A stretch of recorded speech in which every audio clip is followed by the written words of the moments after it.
Presidente, si continua a investire per portare servizi sempre più vicino alle fasce deboli? In tutto il Veneto, questo è solo uno dei tanti investimenti, 14 ambulatori, poliambulatori specialistici, 2 sale d'attesa e ancora la volontà di aggredire le liste d'attesa, ma soprattutto di dare una risposta alle persone più in difficoltà, gli over 75 e a tutti coloro che hanno difficoltà a deambulare, a muoversi e a tutte le categorie protette. Liste d'attesa che rimangono ancora con alcune criticità? Ma rimangono con le criticità perché noi li fissiamo, abbassiamo, anzi alziamo sempre di più l'asticella. Voglio ricordare che abbiamo fatto un'ulteriore delibera per diminuire ancora l'attesa, il che vuol dire che ci mettiamo ogni giorno alla prova, però i dati sono ottimali perché il 98% dell'attesa in Veneto è all'interno dei parametri previsti dalle leggi. Quali possono essere le ripercussioni del referendum dell'autonomia sulla sanità? Vogliamo spiegarlo che cosa potrebbe succedere alla sanità veneta? Ma le faccio un esempio: se dovessimo parlare oggi di vaccini e fossimo autonomi, ma autonomi veramente, con lo spirito quello vero dell'autonomia vera, potremmo definire che alcune partite ce le discutiamo direttamente in Veneto. E io direi che l'autonomia bisogna darla a chi si merita e a chi non se la merita non va data. Allora diciamo meno Stato in Veneto e più Stato da qualche altra parte dove amministrano male. E da un punto di vista di fondi? Sui fondi noi abbiamo 21 miliardi di euro ogni anno di residuo fiscali, il che vuol dire che con l'autonomia, quella piena applicata, con 9 decimi di queste tasse resterebbero qui da noi, quindi vuol dire circa 19 miliardi di euro che restano in Veneto. E a chi dice che 14 milioni di euro sono troppi per una consultazione consultiva? Sicuramente sono sostenitori del governo e allora io rispondo: dateci l'autonomia e la partita è chiusa. Il centrodestra si sta riorganizzando, il dialogo con Berlusconi è ripartito come? Ma guardi, io penso che noi dobbiamo riorganizzarci partendo non dalle poltrone e dai relativi sederi che ci andranno sopra, ma dai programmi di governo.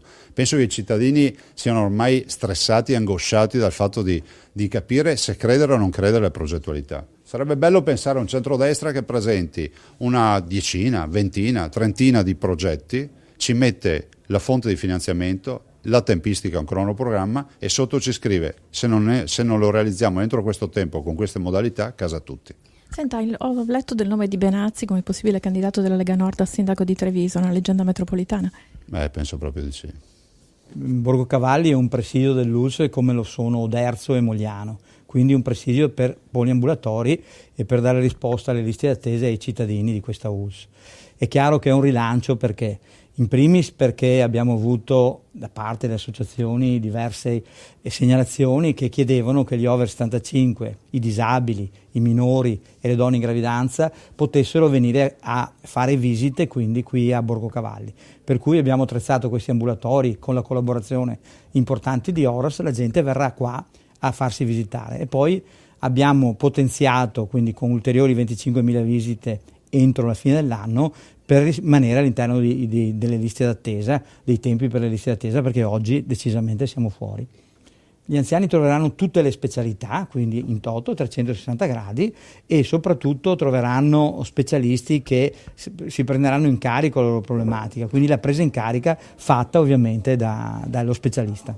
Per quanto riguarda i vaccini, noi appunto il caso di quella signora assistente sanitaria è in mano alla Procura di Udine, per cui noi ovviamente staremo ad attendere cosa ci dirà la Procura di Udine. Per quanto riguarda i vaccini stiamo facendo una campagna importante di sensibilizzazione, ringrazio i responsabili dei servizi igiene rispetto a questo, non abbiamo avuto cali comunque da noi, anzi dopo il caso della signora abbiamo avuto le persone che vengono maggiormente da noi a farsi vaccinare. Io sono liberale per definizione, proprio concettualmente, quindi secondo me i vaccini non si impongono ma si crea un'educazione sanitaria e una prevenzione, cioè si spiega alle persone perché è importante vaccinarsi. Ci sono ancora criticità nelle liste d'attesa, mi è parso di capire. Sì, ci sono criticità in certe specialità, devo anche dire che noi abbiamo il problema che non troviamo gli specialisti, nel senso che l'università non riesce ovviamente a formare un numero maggiore di specialisti, per cui noi facciamo i concorsi, la regione ci autorizza a farli e non troviamo gli specialisti.